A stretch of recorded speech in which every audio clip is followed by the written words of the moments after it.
All right, hello. We're going over assignment 4, activity 1, and I'm gonna jump right in to do testing all this code. Because I only have 4 minutes, so we're gonna get right into. Oh crap! I'm already messing up. All right, I'm gonna get right into running the server, the single-threaded server. So only one client can connect at a time, and we're just gonna run through all the functionality of the server. If it loads up, that'd be great. All right, so we got the add, pop, display, count, switch, all those methods that we can do for manipulating strings. So let's add hello. Let's add goodbye. And let's do the count. It should return 4, which it does. We will switch them. So we'll switch index 0 with index 1, and now it should say goodbye hello, which it does. And let's now pop, which will return goodbye, which is the first element, and it'll remove it from the list.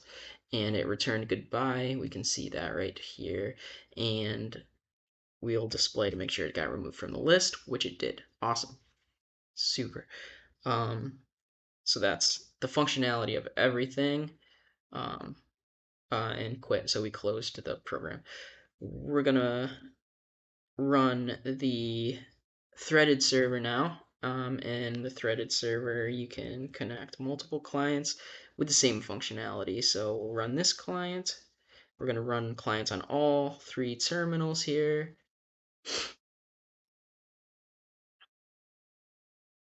All right, running, and let's put hello.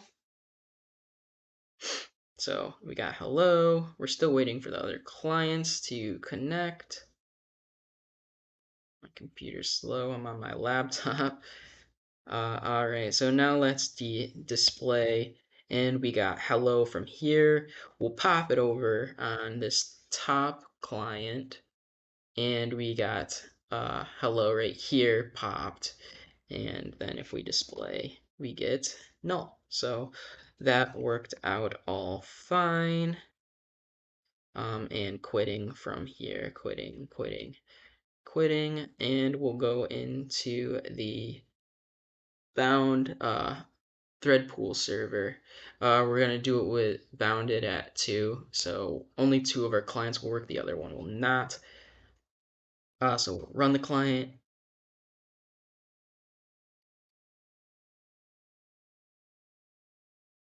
Okay, so you can see client 1 connecting, and it says server connected to client. So we have that connection there. Let me put a string in real quick.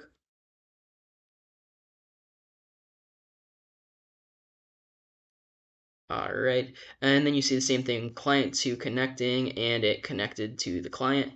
And then we have client 3 connecting, but it never connects to the client, or to the server, I'm sorry. So we have these 2 bottom ones that are connected here. So let's display, it should get hello, which we do. Let's display here. So right now it's pending. If I quit,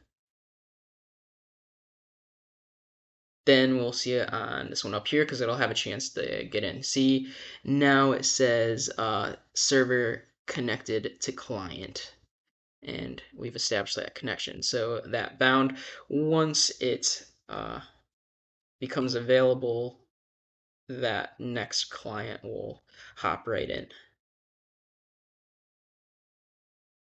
All right, and code-wise, pretty simple.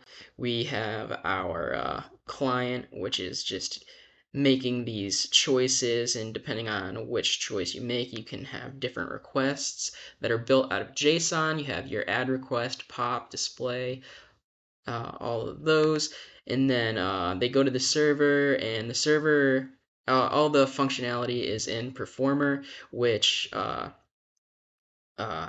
makes the JSON, does the computations and sends back a JSON as a response. They're all synchronized, so you can have those multi-threads going. For the single thread server, it's the most basic server. You just have your port and you make your socket server, and then you're listening for connections. Once you get that connection, you're going to start that performer. Um, for the threaded server, it's basically the same thing, only now, once you get that connection, uh, once you get that client socket, you're going to make a new thread server object, basically. It's a new thread because it extends thread, and you're going to pass in all the stuff it needs, and then start. You start the run method, which is basically it's starting a new thread, which makes a new performer and does the runs the method do perform. Again, thread pool is basically the same thing as the last, except now we're implementing runnable, and we have a worker class that gets all that stuff. So that's the object we're going to make. And the run method, again, is just perform and perform, do perform. Uh, and then we have this pool we have an executor. So executor pool, and we're setting the bound on that. And instead of just saying like starting the new thread, we're starting this new pool, which keeps make sure we don't go over that bound, and it'll make any clients wait to get in. All right, thank you very much.